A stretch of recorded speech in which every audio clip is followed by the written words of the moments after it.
About a year ago, I know you've already heard this story, but for those who weren't here the last time, I lost my job.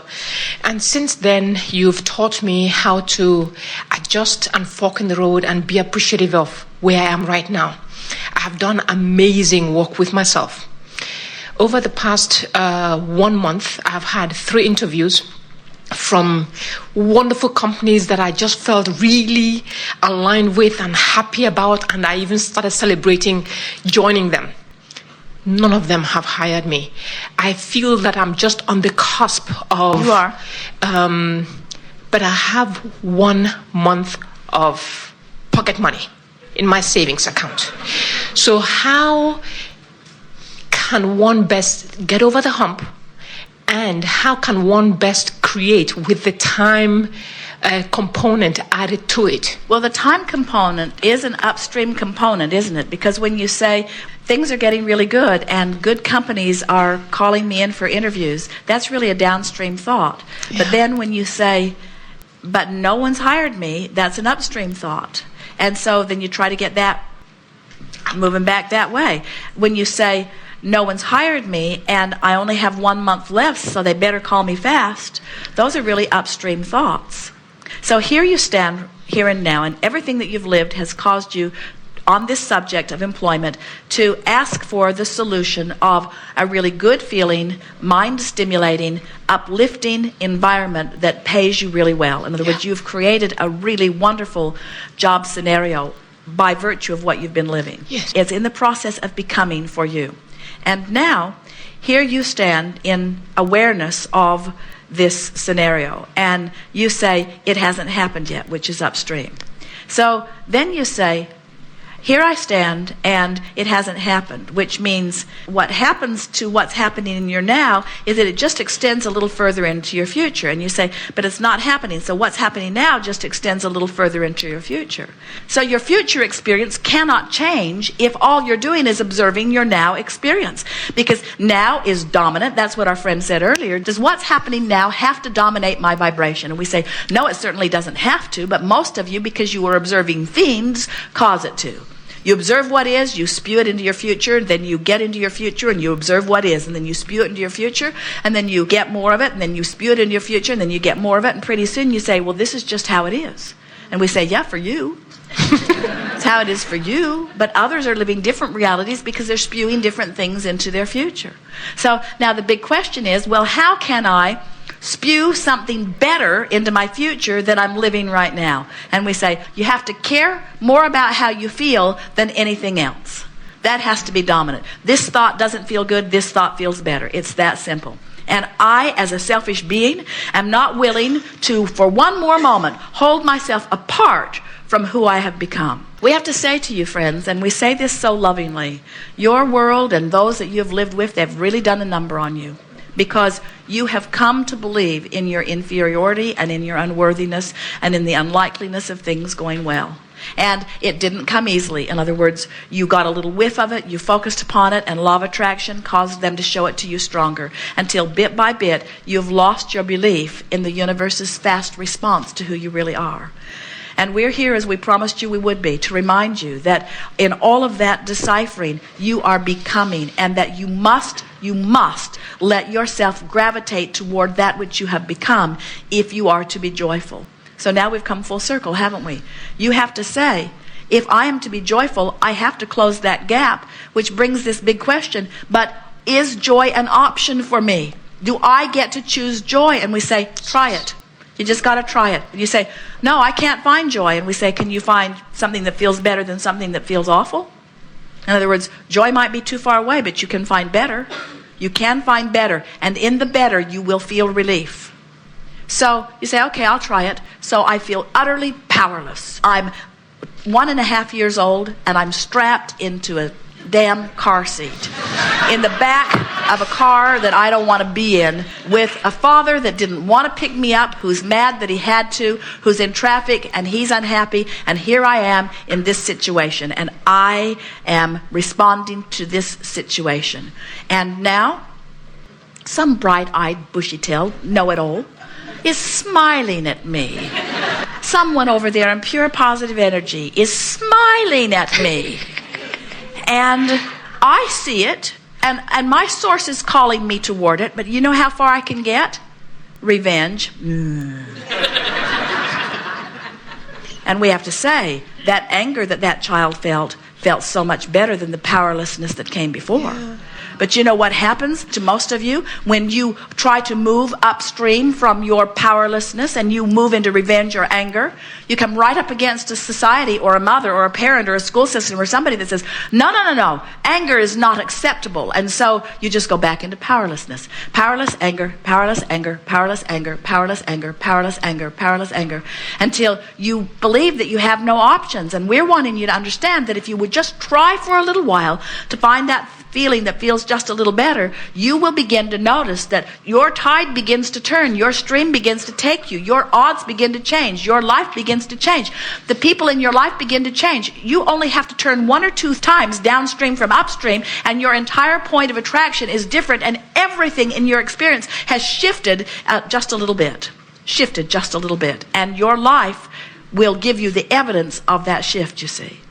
So, Abraham, I've only got 30 days left. And we say, how does that make you feel? And you say, worried. And we say, then don't talk about that. Say things like, things usually work out for me.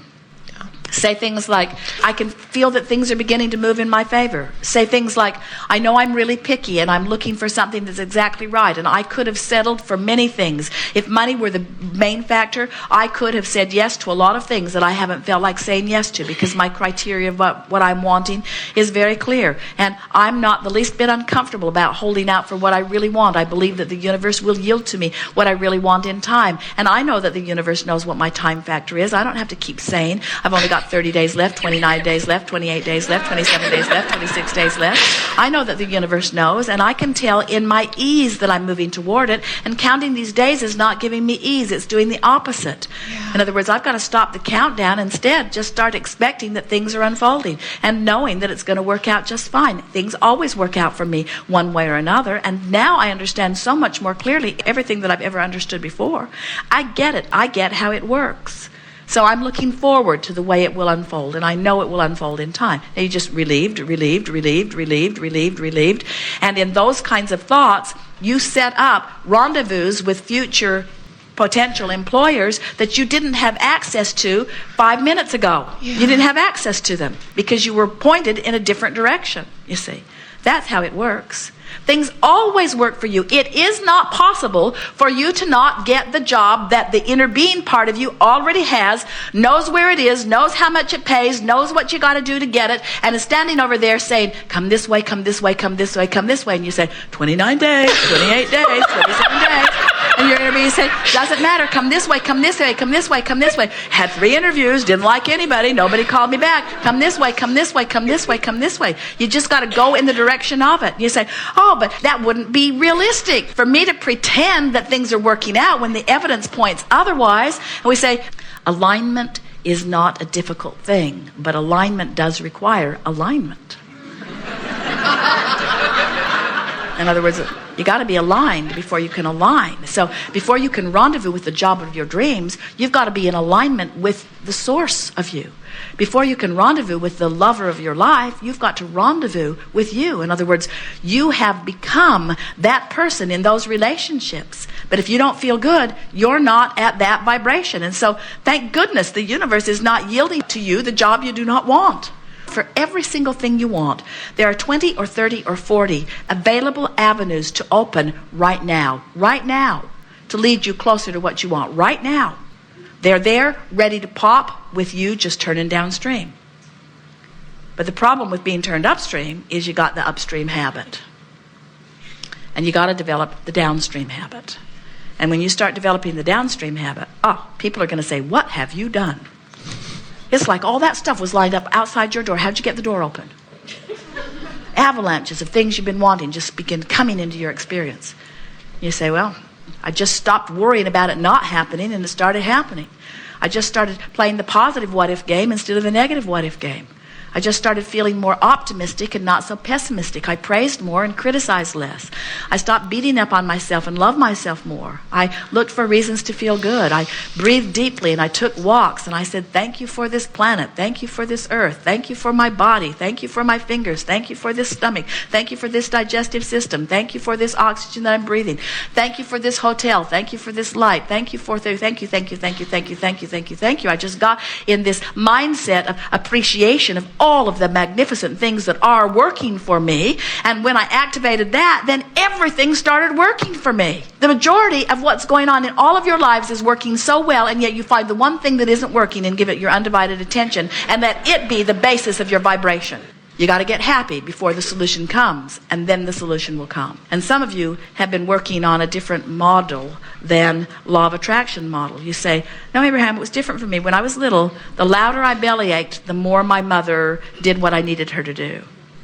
And we say, well, in her attempt to fix things for you, she gave you an invalid picture of things, because she made you believe that the more you complain, then the more people will compensate and change the conditions in order to make you feel better. We think that it's a nice thing when a child can be grouchy and father is not knocking himself out to fix it. In other words, it's a wonderful thing when your desire to feel good motivates the direction of your thought. That's the guidance you were born with, you see. So this is what we would like to hear from every person that comes forward to sit in the chair. Not, how can I get my lover, or how can I get my job, or what am I doing wrong, or how can I stop doing it wrong to get it right. What we want to hear from you is, do you have any suggestions of what thoughts I might think that would make me feel good? Because that's the whole everything. If you would ask that question, Abraham, do you know something I might think under these conditions that would make me feel better? If you will ask yourself that, how can I feel better now? How can I feel better now? This has my attention. How can I feel better now? Well, I could ignore it. That would make me feel better. But maybe it's something big. Maybe I can't ignore it. Well, then I have to tweak it. If it comes up really infrequently, ignore it. It's not worth the effort. But if it comes up a lot, you got to do something with it. You've got to find a way to feel differently about it. Feel different. So how can I feel different? What is what is. How can I feel different? What is what is. How can I feel different? You have that latitude. You can feel worse or better. So talk to us about this employment. Just softening the whole attitude around all of this. I've been way too much thinking about this, and I've launched these rockets for a very long time, and I know the job is out there waiting for me, and I know that I'll know it when I see it, and I'm happy with myself that I haven't allowed myself to say yes to something that's not a match with what I'm really wanting, and I can feel that the universe is really on my side, and I've placed a sort of false sense of timing in all of this, because I truly know that the universe will deliver to me everything in perfect timing, and things are working out well for me. They always work out well for me. And I'm glad that I know what I know. And I'm glad that I'm getting a handle on the way I feel. And I'm feeling very good on most subjects most of the time. And this subject is no exception. And I'm going to pay attention to the way I'm feeling around money. And I'm going to step by step do something every time I feel a little red flag flare up relative to money. I'm going to stop right in that moment. I'm going to say, okay, this is it. This is what Abraham was talking about. Just now, this thought was an upstream thought. How can I make it downstream? And then just do your best. In other words, every time you feel anything less than positive assurance that things are going to go well for you, it's an upstream thought. And then just in that moment, turn it around. And what you'll begin to discover is not only is it easier, but you'll find yourself looking back on this conversation and laughing about it. I didn't need to ask Abraham what to do because it was already set out. Abraham is very kind in that they know what's over there in my vibrational escrow. So Abraham can confidently guide me. We can.